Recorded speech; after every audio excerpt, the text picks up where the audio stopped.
For a book that starts off noting it being the revelation of Jesus, I'm surprised by how few speaking parts Jesus actually gets. That's not a problem in the second and third chapter, because there he speaks a lot, but after that he barely shows up until the end of the story. And there it is. At the end, he shows, and this book tells the story of his revealing through time and circumstance. There will seem a point in time when hope has gone away, but the biblical testimony gives voice to the fact that he's still present. Well, we start off in the second and third chapter with a lot of speaking parts, him speaking through messengers or an angel. It's the same word in Hebrew and Greek.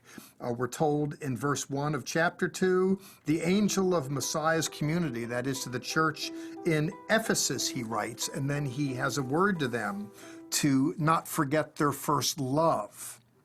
That can happen through time and circumstance. He says in verses 1 through 3 they're doing well, save the fact in verse 4 they've gotten a little bit too casual. He says, you've forsaken your first love, and he beckons them, remember then from where you have fallen. Oh goodness, it can happen. People forget the initial enthusiasms, whether it's on our walk with the Lord or whether our walk with our spouses. Best we be diligent to cultivate that. And you have him saying as much in the second chapter, verses 1 through 7. In verse 8, there's a message to another church, in this case Smyrna. He says, I know your tribulation and your poverty. Interestingly, to walk with the Lord, it's not always, a cruise ship experience where everything's brought to you as much as you can eat, just have a blast. Sometimes it's a battle cruiser. Things don't seem to be going that well. We take shots, and it's not always easy, but he's there with us. And he gives voice to the fact here, there's some that claim to be Jewish and are not. I would imagine they're claiming to be authentic believers. There are individuals who are disingenuous among us. And the disappointment associated with that can be striking. If you've ever been in webs of relationships and someone's turned out to not be what they presented themselves to be, that can be really troubling. And it is here. People claiming to walk with the Lord, but they're not with him at all.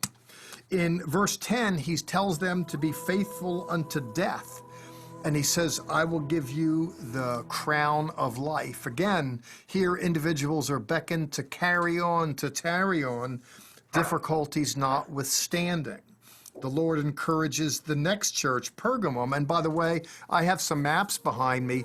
When we look at these various churches, these congregations, we're here at the western edge of what would be Turkey today.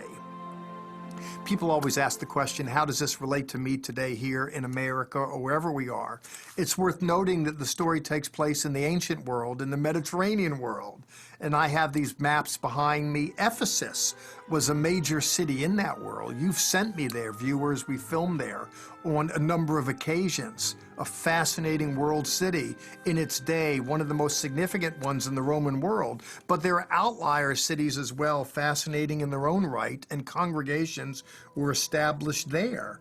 Here in Pergamum, not far off, he says in verse 13 that they're doing okay, they're holding firm, but there's some problems. They hold to the teaching of Balaam. And here we're looking at a story in Numbers, Balaam and Balak, if you can recall the story. And there's a story here of a prophet who suggested, who told a king, Balak, he said, listen, I cannot get God to turn away from these people, but I can get these people to turn away from God. And you know how you can get men to turn away from God? Women. And lo and behold, they were beckoned through sexual immorality.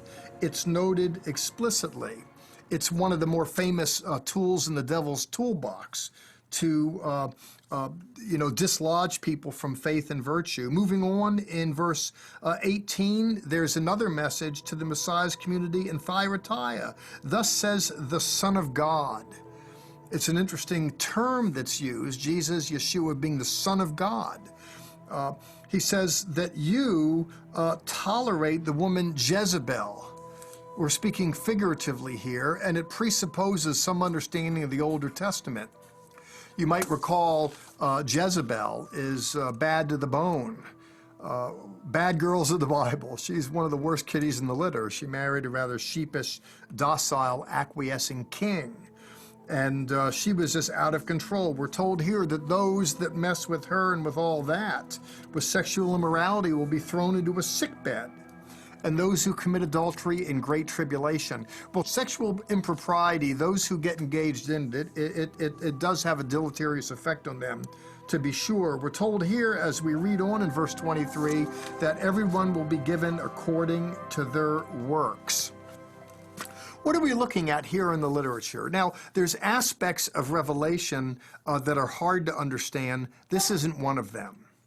If you look at the red letter edition of the Newer Testament, where Yeshua's letters are in red, he gets a lot of speaking parts here at the beginning of Revelation, not so much in things to come.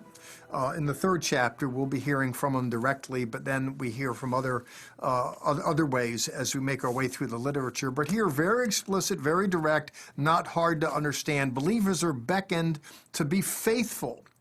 When things get bad, people get discouraged, they want to drink, they want something to take their mind off their mind. Here, believers are beckoned, be faithful to the Lord, even amidst the difficulties, even amidst trying times. Walk with Him. This is one of the key messages in the Revelation. And we'll be looking more at the messages therein as we look at Revelation, looking at unveiling the visions.